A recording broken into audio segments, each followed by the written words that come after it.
E eu acredito que isso daí está muito relacionado com o quê? Com o modo como a gente aprende essas questões lá na faculdade, tá? Porque lá na graduação, como é que a gente aprende isso? A gente aprende a parte cirúrgica da clínica, né?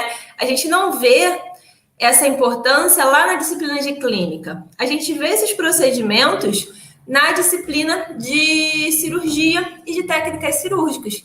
Então, o nosso subconsciente, né, a gente entende que aquilo é função somente do cirurgião. E não é verdade, tá? Não é verdade. Porque existem procedimentos, como, por exemplo, uma toracocentese ou uma abdominocentese num paciente de emergência, que não pode esperar pelo cirurgião chegar na clínica para fazer aquele procedimento. Se esperar, seu paciente pode vir a óbito por conta disso, tá? Dá para entender? Então, e isso daí, quando eu comecei a atuar, depois que eu voltei da residência, isso daí começou a me incomodar bastante. Por quê? Porque eu era chamada para ir para o hospital que eu trabalhava, por exemplo, para fazer a redução de um prolapso de reto, porque os clínicos não faziam, mesmo eu dando todas as orientações por telefone, não faziam, inventavam desculpas, que tinham tentado, não tinham conseguido, que o paciente não era colaborativo, que tinha sedado, não tinha conseguido fazer, tá? Desobstruções uretrais, gente, quantas penectomias eu fiz de formas desnecessárias e porque rompia a uretra, porque de tanto manipular a ponta do pênis acabava entrando ali com um quadro de necrose, tá? Por quê?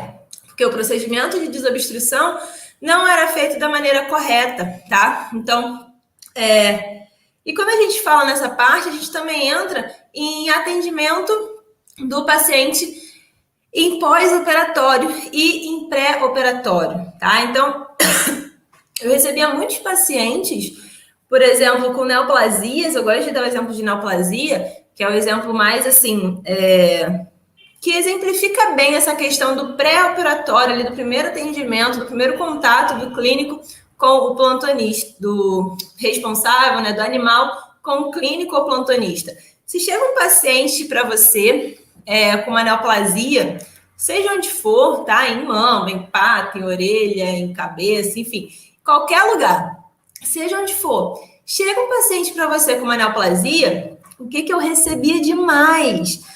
O paciente ele vinha para a avaliação cirúrgica comigo só com exame de sangue. E aí, vez ou outra, tinha um raio-x ou um ultrassom.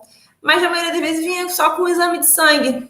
Gente, aí você pensa, animal com neoplasia, na maioria das vezes, são animais mais idosos, certo? Então, animais mais idosos, a gente já entra ali na necessidade de uma avaliação cardiológica. E a gente tem outros exames que são necessários no caso de pacientes com neoplasia. Além do exame de sangue, a avaliação cardiológica, a gente entra aí com uma citologia, sempre que possível, raio-x de tórax para pesquisa de metástase, ultrassonografia para pesquisa de metástase. Então, a gente tem a necessidade desses exames. E a gente sabe muito bem que a gente solicita um exame para o tutor e o tutor ele não faz na hora.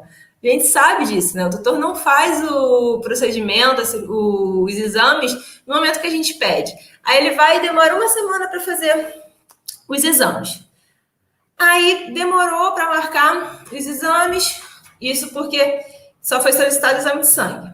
Aí fez o exame de sangue, saiu o resultado, marcou a avaliação com o cirurgião, que só tinha daqui 2 semanas. Aí já se passaram 3 semanas.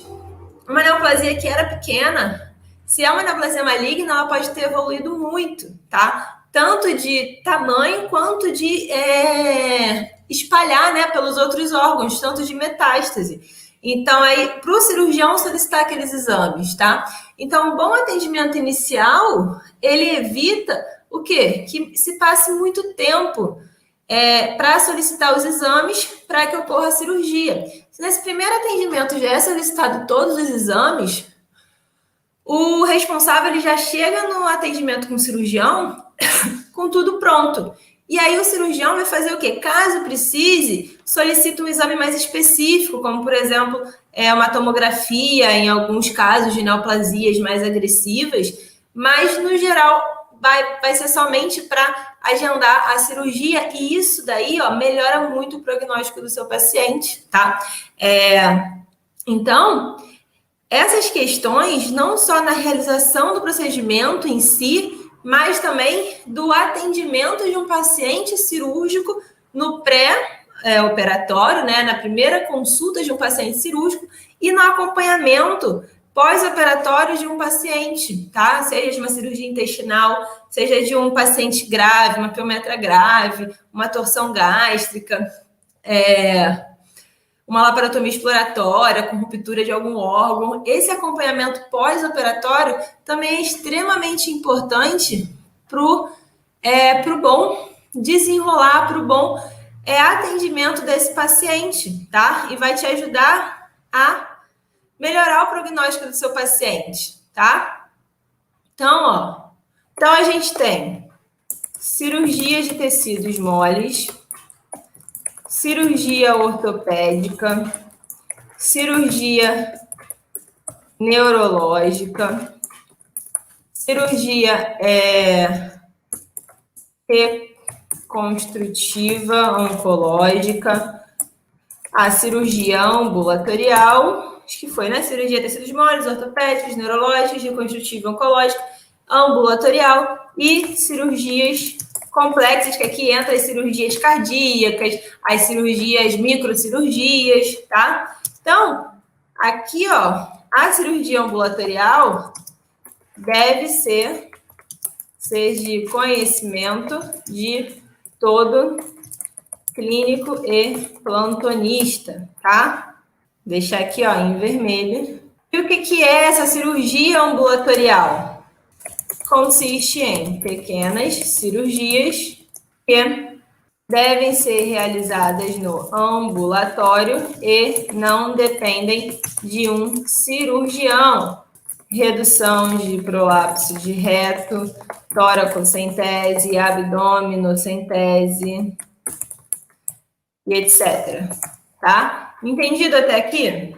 Então, aqui eu te falei o quê? A importância de você ter esse conhecimento no seu plantão, tá? Aí no seu atendimento, quando você for realizar plantão ou até mesmo atendimento clínico. É óbvio que no atendimento clínico de um consultório, a gente fica mais restrito, né? Porque muitas coisas a gente não pode fazer no consultório, mas muita coisa você pode também fazer, tá? Então, já ajuda muito no prognóstico do seu paciente, tá?